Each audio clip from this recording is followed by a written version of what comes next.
lot of people think the issue with them making money is the fact that they're a life coach.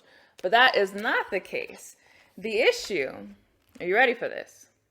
The reason why you're not making money and the reason why you're having a hard time finding clients is not because you're engaged in life coaching. It is because you're engaged in, I crossed the F out, which means lie coaching. Lie coaching? Courtney, what are you talking about? I don't lie to my clients.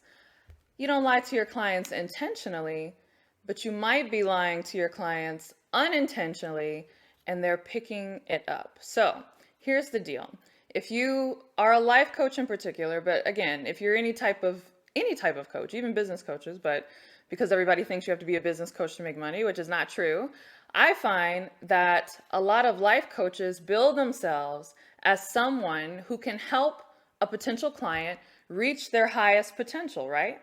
However, when you say, I can help you reach your highest potential, so you're telling clients that their potential is up here and you can help them reach it, but your pricing is down here, what does that say, right? What does that say? It says, oh, I believe that I can help you reach your highest potential, but I'm not even reaching my highest financial potential. That is where the lie comes in, the incongruency, right? There's a disconnect. And so you have to understand that people don't believe that you can help them reach their highest potential if you yourself are willing to accept low pay.